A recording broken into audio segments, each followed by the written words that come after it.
So let me probably show you all the things you can do with Synera in this direction.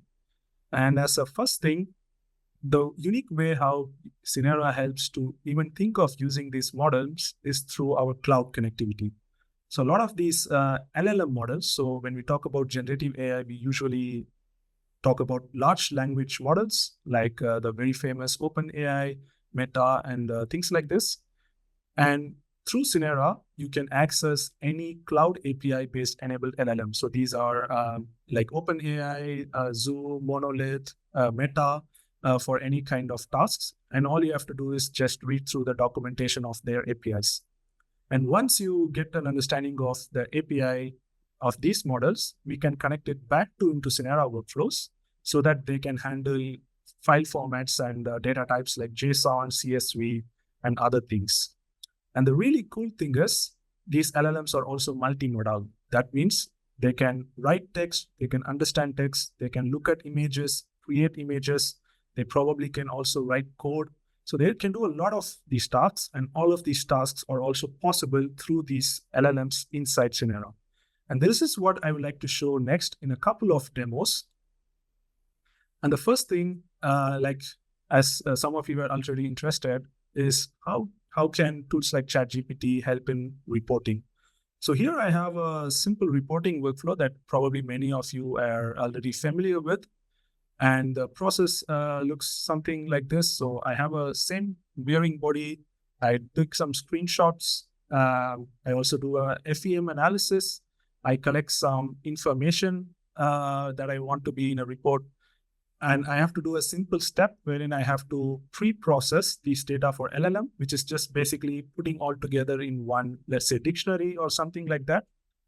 And next, what I can already do is pass it to some workflow. So here I created a workflow called Report Writer. And what this Report Writer does for me is takes all the data in the workflow.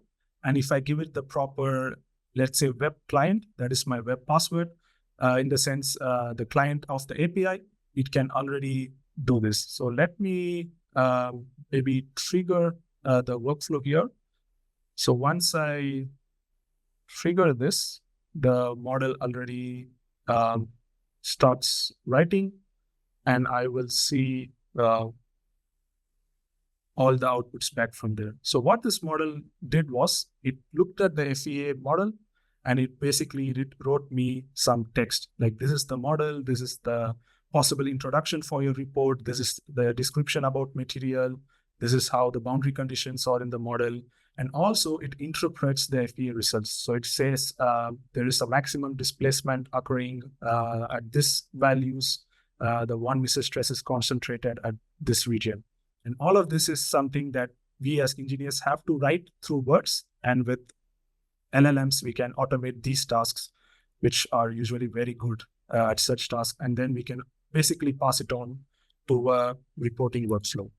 And just to give you a glimpse of how it looks inside, like I mentioned, it's working with a lot of dictionary data types, with a lot of web processing nodes, and then you can easily build it in a very short time for specific tasks.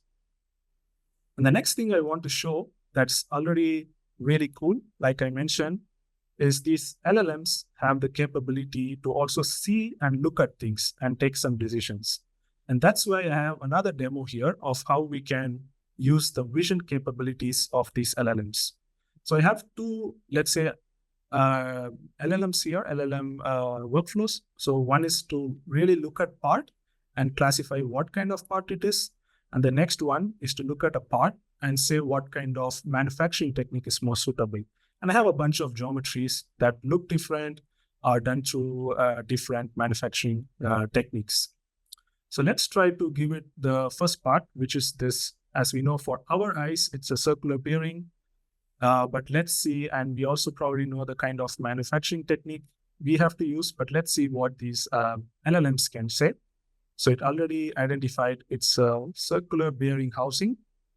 And also it says milling is the best suited manufacturing technique for this. And you can think of using these in subsequent steps like costing or again report writing or other kind of logics that you already had. I already plugged in my second geometry, which is still a bearing, but now the challenge is to see what kind. And you see it correctly says it's a rectangular bearing. And now I'm changing to a different file and asking the manufacturing LLM what kind of manufacturing, and it says this is additive manufacturing. So as you see, I can plug in different combinations. The LLMs know what is their task, what they have to do, and they can also do a couple of tasks by just looking at these images rather than having to do that. And again, as I mentioned, all of this is working through web nodes, dictionaries, and so on.